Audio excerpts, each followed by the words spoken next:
Hey everybody, welcome to our weekly team call. I am so excited for tonight because one of my favorite people on the planet and favorite coaches in the network is leading our team call. This is my friend Brit Jasperson.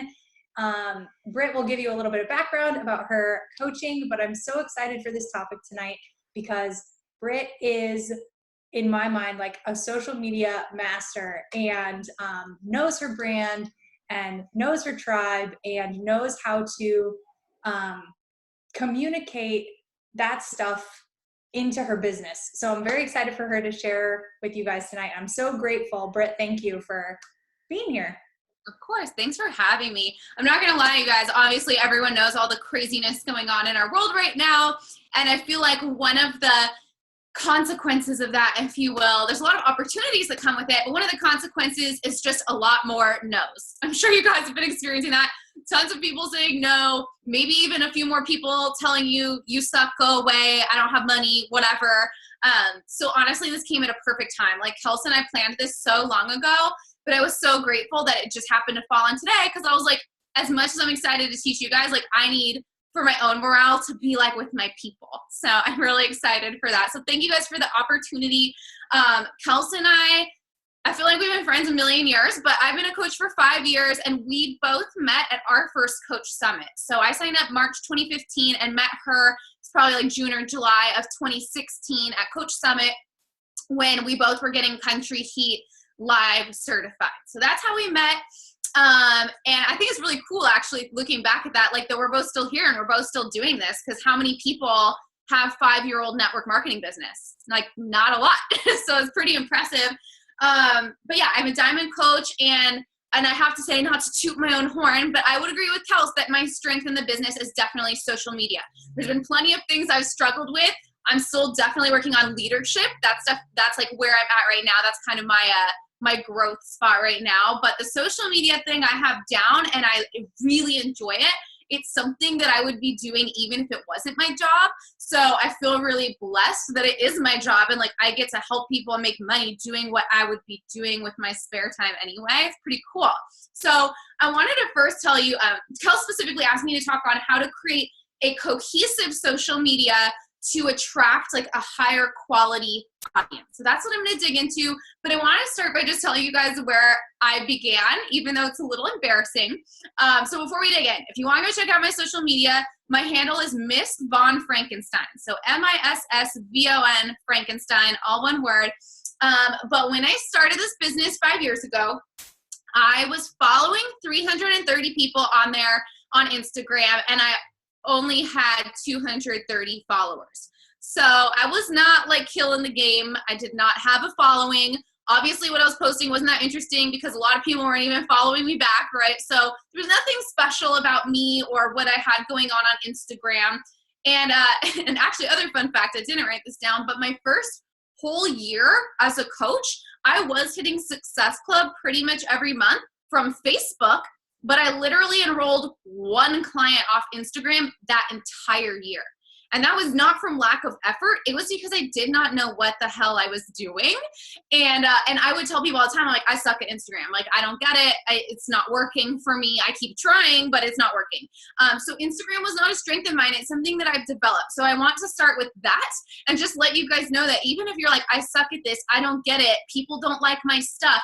No, I felt the same way for a whole year, but I just didn't stop trying. And now it's literally my strength. I turned a weakness into a strength. You can do that too. Another embarrassing fact about me when I started was I was really judgmental. So I am very lucky. I am on Amy Silverman's team. She's literally my grandma coach. So my coach no longer works the business. She's just a discount coach. So Amy personally mentors me. And I remember judging her. Like I remember thinking, who cares so much about followers? Who cares so much about likes? Oh my God, how many selfies does one person need to post? And I totally had a judgmental attitude about people who were realness. And consequently, it showed on my page because I was taking really freaking ugly photos that I clearly put no time into because I was judging the people who were putting time into that. And I think it really stemmed from a place where I had a lot of fear of judgment, because I knew how judgmental I was being towards others. I was thinking, oh my God, if I start taking this seriously and doing what Amy's doing, other people are going to judge me the way I'm judging them. And that feels really icky. So that leads me to step number 1 of really learning how to make a rock in social media that attracts a great audience is you need to get out of your own damn way, whatever that means for you. And for me, it really meant I needed to stop judging others first and foremost so that I could get out of my own way and stop judging myself and clear that emotional space for me to try new things and kind of throw shit at the wall to see what would stick and what was going to work for me. But at the end of the day, you really need to remember, you started a business and this is your storefront, right? This is your storefront. So you need to treat your social media the same way that you would treat that beautiful window in the front of your store if you'd invested $100,000. You took out a $100,000 loan and now you making that $100,000 back depends on you having a beautiful store window, right? No different on your social media. You've invested all this time and all this money into starting this really amazing coaching business. And so now you need to show up to your social media in such a way that you pay yourself back for that investment. And that means you're going to need to do whatever it takes, whether you like it or not, whether it's uncomfortable or not, whether you think people are judging you or not. None of that matters. You have a $100,000 loan to pay back. So you need to show up that way to your social media. That brings us to step number 2. And this is something that really made a huge difference for me, and I see this make a huge difference for all of my coaches on my team, is you want to choose a brand. And I'm going to teach you how to do it. It's really simple. I like to teach my girls that you want to choose a top 5 things that you want to be talking about on your page on the regular. And the first one, absolutely non-negotiable, must be health and fitness related. And I would really recommend niching this down. Like when you think about your health and fitness journey, what is it that you personally stand for? What about health and fitness matters to you? So I know for Kels, she grew up being an athlete. So to her, it's just in her blood. It's what gives her self-esteem. It's what gives her joy. So that's her brand around health and fitness, right? She's specifically speaking to other athletes who have a similar background to her and who just enjoy sport for the sake of sport. Kels knows about me. I am not anything like that. I call myself a reformed couch potato. I was born a sloth. I really enjoyed not moving and reading books instead. And then what happened for me was actually as a young teenager, I acquired autoimmune disease, but I didn't get diagnosed until I was 25 years old. And when I got diagnosed with autoimmunity and I started researching it, I started realizing the importance of fitness and food and how both of those things could really play into my physical wellness, my mental wellness, and just that healing journey overall. And so now when I talk about my health and wellness journey on my page, I'm specifically speaking to people like me who really need mental health or physical health help. And I let them know how this has played a part in my healing journey. So for you, ask yourself, like, why health and fitness for me? Like, what did it do for me? Maybe for you, it was weight loss. Maybe you're like, I started Beachbody. I lost 50 pounds. My joints feel better. I have more confidence. I feel amazing in the clothes I wear. You really need to speak to people who are kind of needing the same transformation that you created for yourself. And that's going to be your health and fitness branding first and foremost. So that's the first part of your top 5. The other 4 parts of your top 5 are literally whatever the heck else you love. Maybe you're happily married and you want to talk about your husband and your awesome marriage. Maybe you have kids and you want to talk about being a mom to a crazy little toddler boy. Maybe like Kelsey and I, you're a fur mom and you want to be talking about puppies all the time. That's a huge part of my brand is dogs. Maybe I always say Harry Potter nerd to my girls and they're like, no, it's not Harry Potter nerd, it's Potterhead. So maybe you're a Potterhead and you want to talk about Harry Potter. It could literally be anything. Maybe you're into quilting. It does not matter because here's a great thing about what we offer as coaches. And this sets us apart, I think, from every other network marketing company. Every person on the planet needs health and fitness. Every person on the planet does not need makeup. Every person on the planet does not need a wine subscription, whatever else other people have to offer. everyone needs health and fitness. So it doesn't matter what your common ground is. A lot of my common ground with my tribe is Creature from the Black Lagoon. Actually, I have a little guy right here.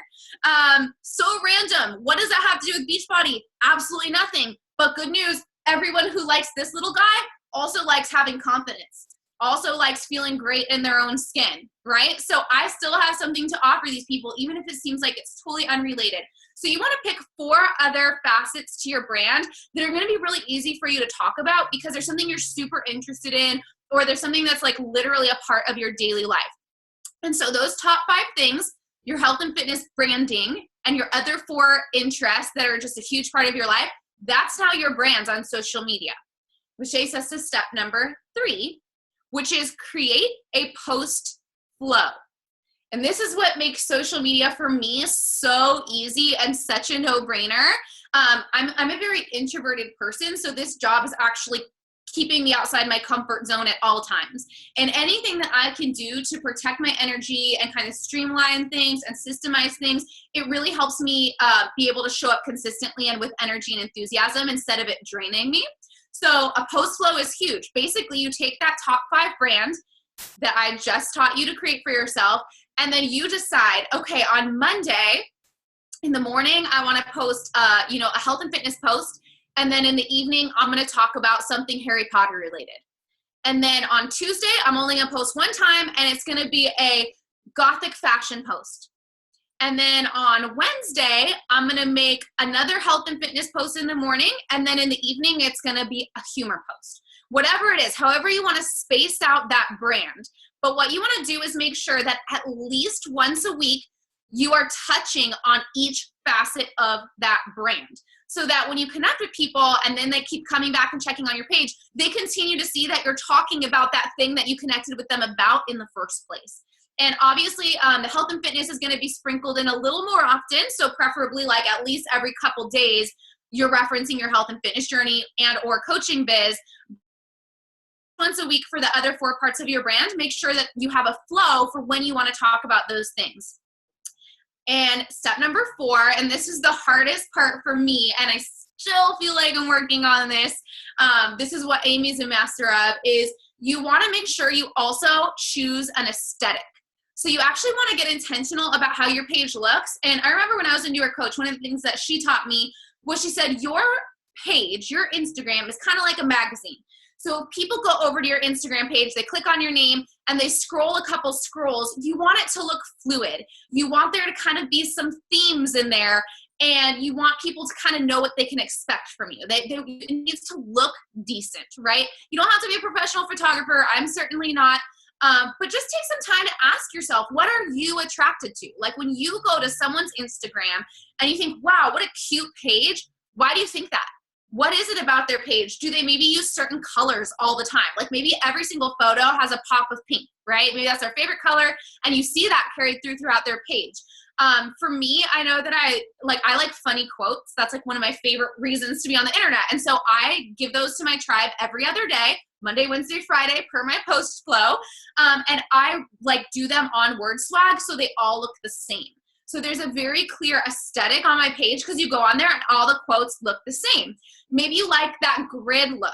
So I know certain coaches, they'll do quote picture, quote picture, quote picture, so that it's like a checkerboard. Maybe that's your style, but you just need to take some time to ask yourself, what am I attracted to? What do I like to see? And then make sure you're taking the time to serve your tribe in that way.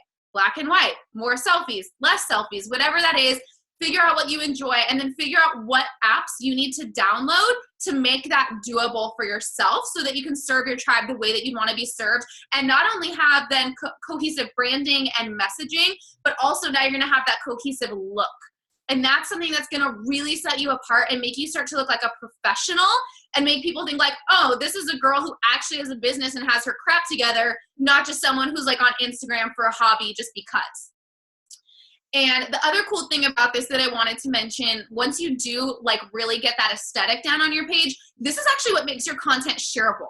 So at the end of the day, especially on Instagram started as a photography platform. And so even though it's obviously evolved a lot since then, I still think that there's an element of that to the platform that we have to respect. And so when you go on there and you put something that's aesthetically pleasing. You put of you in a cool outfit with colors that pop, or a really dramatic black and white photo, or a quote that looks nice and clean and branded. People are now going to click that share button, and they're going to throw that on their Instagram story, and they're going to send it to their girlfriend via DM. They're going to screenshot it, whatever they're going to do, and they're going to start passing that around, and that is what you want. Because at the end of the day, we don't want to have to grind forever. We have to grind to build the momentum, but you want to automate as much as you can and just spend the time doing the things that you love. So if you can make your content shareable, that means people are advertising you for free, and that's work you don't have to do to grow your tribe. So when I'm sharing these like funny quotes, they'll get anywhere from like 20 to 180 shares. And I have my little name on there, so now everyone's like, who's this Brit Jasperson chick who posted this quote in the first place? They're coming to my page. They're seeing I'm posting funny quotes all the time, and now they're going to follow me, and I didn't have to do any work for that follow. So make sure that you're being intentional about how your page actually looks and making that shareable content. Step number 5, after you've got this down, right? So you're like, okay, I know my brand. I know what I'm trying to talk about. I know how to make it look good. Step number 5 is now you need to grow your tribe with the right kind of person. And there's one way that I think we're all taught to do this, and it's an important way because it's how you hustle your business out in the first place. And it's called all sorts of things, but it's either like 3-2-1 method or CCQ or whatever you call it on your team. But it's basically the thing where you go find people and you like a couple things and you comment on a couple things and you maybe give them a follow, right? Whatever you happen to call it on your team. So here's what I want to recommend to really make this super, super effective. What do you call it, Kels? Do you mind like putting it in the chat? Do you guys have the title for that or no? No. I don't think we really call it anything, but yeah, I mean, the way that I do it is exactly what you're saying. So when I go to engage, and my flow may look differently than other people's or whatever, but once, you know, you have that mutual follow, right? Like I'm following them, they're following me, the more engagement happens and it tends to come more naturally. But yeah, I think that's an important part. We don't have a name, so call it whatever you want. So yeah, on our team, they usually call it the 3-2-1 because you want to give them, like when you're finding a new person to engage with who you're like, oh, this might be my person. You want to do 3 likes, 2 comments, 1 follow. 3-2-1 method. And obviously every day you want to aim to do this for a certain number of people. I would recommend maybe starting at like 20. Start at 20 people, do the 3-2-1 method each day, and that's a great way to grow your tribe. But to make this even more effective, I want you to think about, okay, what's my brand, right? So like for me, I'm a very funky alternative. Obviously, I'm like in my Grinch onesie right now. This is me just living my best life because I'm weird. So I love Halloween all year round. I don't care what month it is. I literally am playing Halloween music in my house right now. So I would go to a page on Instagram, for example, Halloween Clubs, right? That big superstore that sells costumes and gag gifts and whatever. So I would go to the Halloween Clubs Instagram, because I know that they're aligned with what I'm posting about all the time, Halloween year round. And I'm going to go to their most recent post. I'm going to click on whoever has liked that most recent post. And those are the people that I'm going to 3-2-1. And I feel like this is more effective than hashtags because I feel like, first of all, hashtags are very coachy. Like a lot of times, I'm sure you guys ran into this, like the other people using hashtags are also coaches or at least business owners of different kinds. So they're not necessarily who we're looking to connect with. Also, a lot of times hashtags just get very oversaturated. You go through it and you're like, wow, like I would think this hashtag would be very me, but I'm not clicking with like any of these people, right? So I feel like this method is great because it's going to connect you with people who don't necessarily use hashtags. And these people are going to be less saturated by coaches too, because they're probably not using hashtags, so no coaches are finding them. So, and then again, because you're using a very specific Instagram to do this, you know that it's aligned with your branding. Like there may be a mom blogger who you're like, she's my shit. Like she speaks to my soul. She gets me. Great. Go to her page and start connecting with her people because they probably also have kids just like you and you guys are going to connect over the mom thing, right? So once you figure out your brand, not only does it make posting easier, but it also makes it easier to figure out like, where are my people hanging out who would actually want to follow me in the first place? So find those people, 3-2-1 them, aim for maybe like 20 a day. But I wanted to share some other strategies with you guys that I've used to grow my page. I mentioned at the beginning of this call, 5 years ago, I had 230 followers. Right now, I have 21,000 followers. So, or 20,100. There we go. I was like 2.1. Let me think about this. Yeah. So anyway, 20,000 plus followers. There we go. And that's all stuff I built by using these kinds of strategies and stuff I've learned from Beachbody or other influencers. So in addition to 321, shout out for shout out is a great one. So once you know what your brand is, you can go find other people who have similar brands but aren't Beachbody coaches and who you know are trying to grow their page just like you are and be like, hey girl, I freaking love your content. Your mom posts are cracking me up. Do you have an interest in exchanging shout outs on Instagram story? I would love to shout you out. I think my tribe would absolutely love your post. And I'd love to connect with your tribe too. I feel like they'd totally be my people. And there's been points in my business where I literally do that to 3 people a day, every day. I find 3 people and I just message them and ask if they want to exchange shout outs in IG story. Great way to connect with people who you know are going to be high quality followers. Another thing is giveaways. So this has been my jam lately because I'm at a point personally in my business where I would rather invest my money than my time. So 321 is great because it doesn't cost us a damn thing and it's super effective, but at the same time, it takes your time, right? And a lot of us are short on time. So for me at this point, I'm like, how can I just pay to grow a high quality tribe? I'd rather throw some money on it and not spend my energy on it. So right now I've been using giveaways. And so again, the really important part about a giveaway is that you think to yourself, what tribe am I serving? So again, for me, Halloween year round, I'm buying all sorts of weird, spooky art. And then I'm using that for my giveaways. So like for Friday the 13th, I gave away a Jason Voorhees tiki mug, right? And so I basically just put that up and I tell them they have to, usually my rules are you have to follow my page, you have to tag one friend in the comment as your, or more, as your entry. And then I usually give them the option of a bonus entry if they repost my little giveaway flyer with a certain hashtag like Von Franken Voorhees, whatever, something I know that's not being used by anybody else. The best way ever in my experience to grow my page, because it's like, it's attracting people. They're all tagging their friends who they think would love this spooky mug. Well, perfect, because I'm posting spooky things. So I know they're going to love my content. And then I'll actually even throw money on this to run it as an ad. So I'll usually run the giveaway for a week and maybe I'll put like $5 a day on it. And I'll just target people who love Friday the 13th, people who love Halloween, people who love whatever. Like I target an audience with like 5 different facets. And these things blow up. Like my current one has 2,500 likes, 800 something comments, and I think like last I checked, it was like 25 shares, plus all the people who have reposted it using their hashtag. So now my name is in front of so many damn faces, and it's just growing the crap out of my page, and I'm not really working for it. I invested a few bucks into stuff to give away. That's it. You know, it's like very low effort on my part. So giveaways also work really amazing. So you just have to decide for you, like where are you at in your business and what feels good for you for growing your tribe. But I feel like all of these are really effective because they're all intentional. In every single one of these instances, you're looking for people who are like-minded and who enjoy the same things you do and who enjoy the things you're talking about on your page. So they're going to come to you, they're going to check you out, and they're going to be like, oh yeah, this chick's cool. Like we totally have this thing in common. I would follow her. I'd be her friend.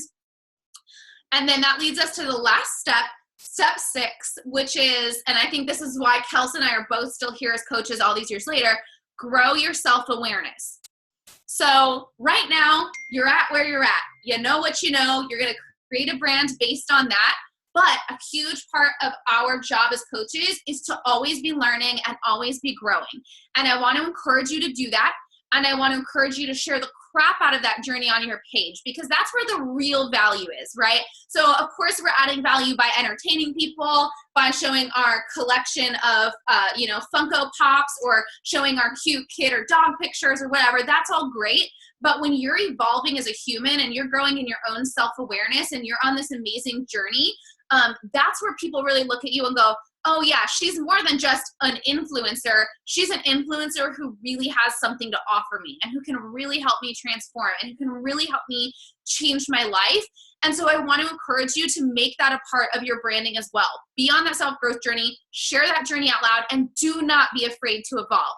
Because that's the one thing about this strategy that I really see hold my coaches back, is they think, okay, I've now made my brand and I'm married to it.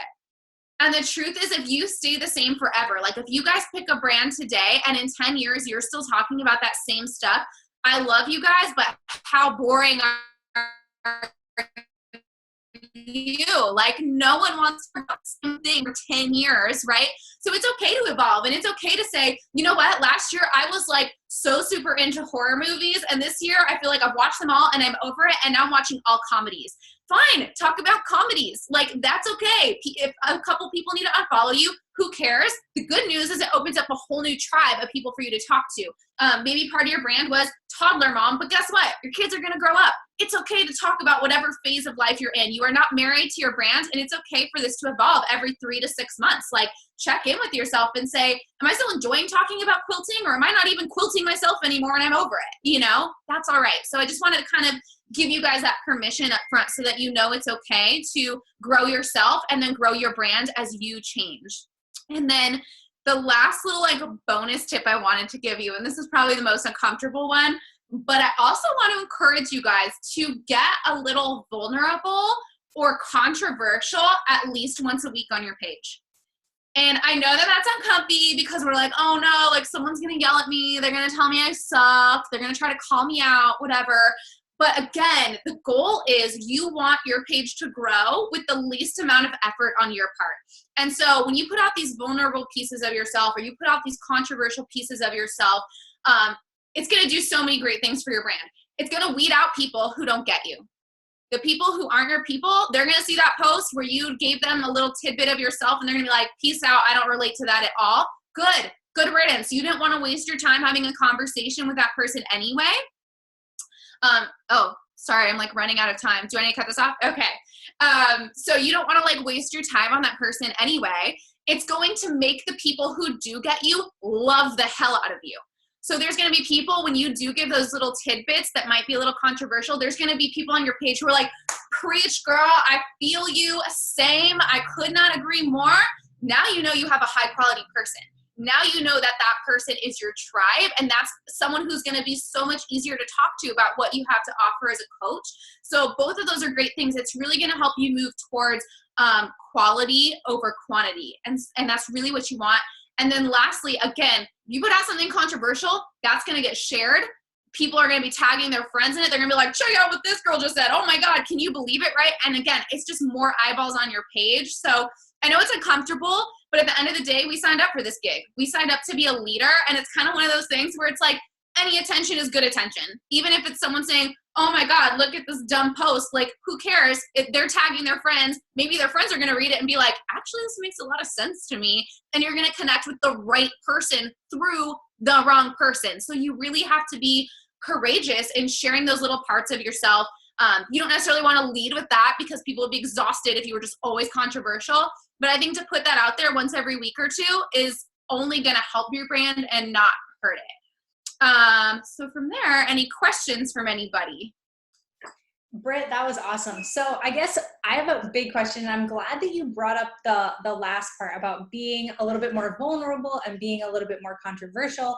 And that's something that I've been learning I'm in this other like business like mastermind group with Chris Downing, and that's something he talked about a couple weeks ago. And Purple cow.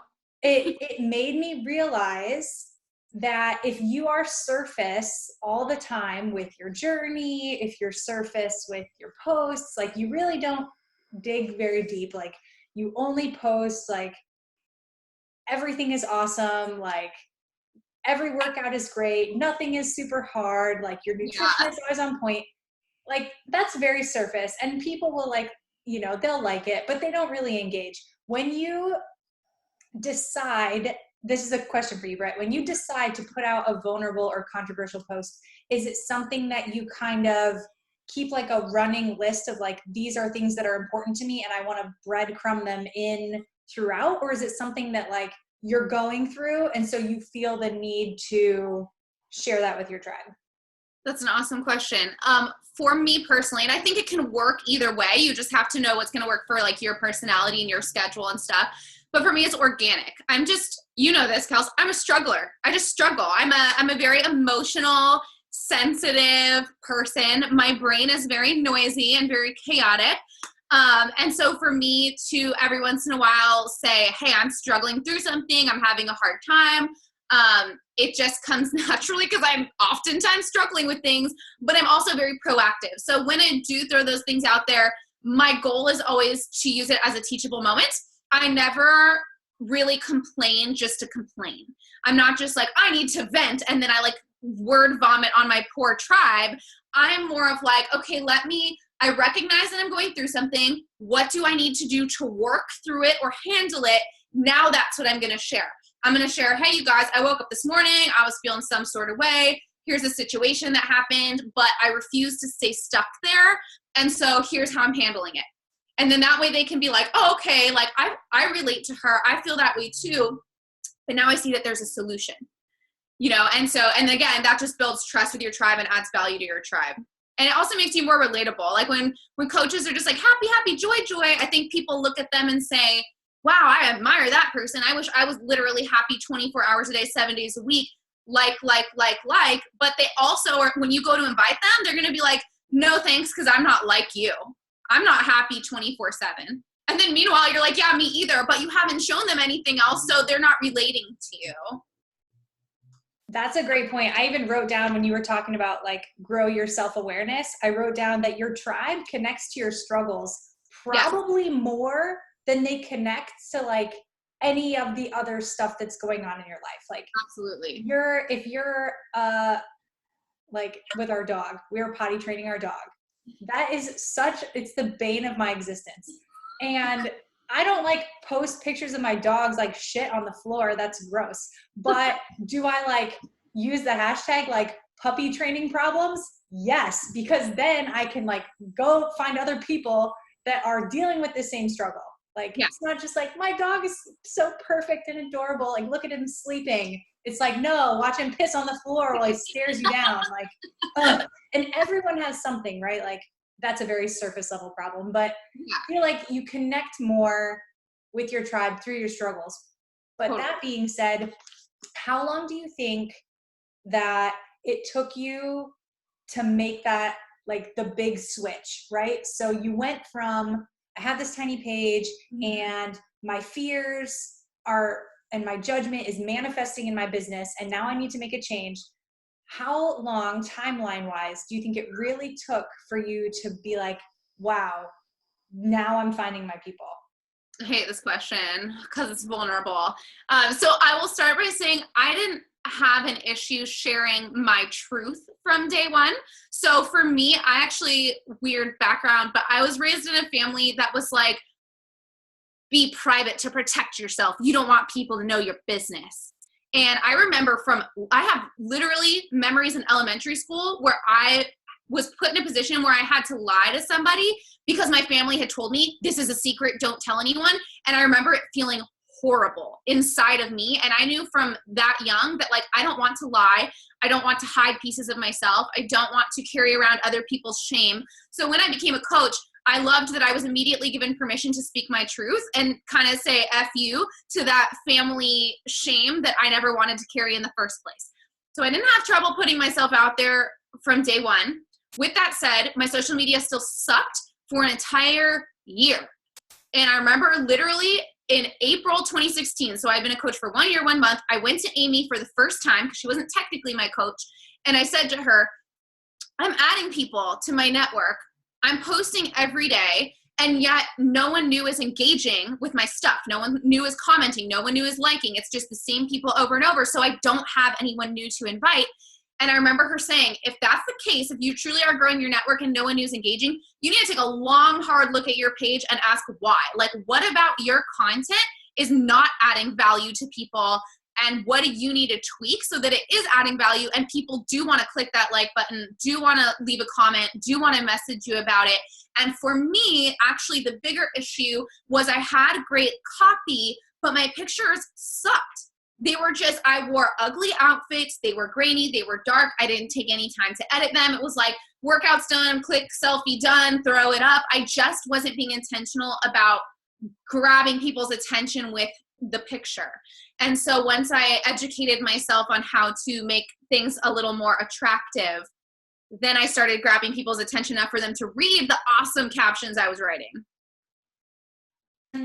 And I think that that's really important, and that's a perfect place to end, is that this message that Brit is giving you guys is that if you're going to use social media to grow your business, be intentional about it. Don't let it be an accident. Like, all the steps that she just gave us are gold, and it's only going to work if you actually are intentional about it. So yeah.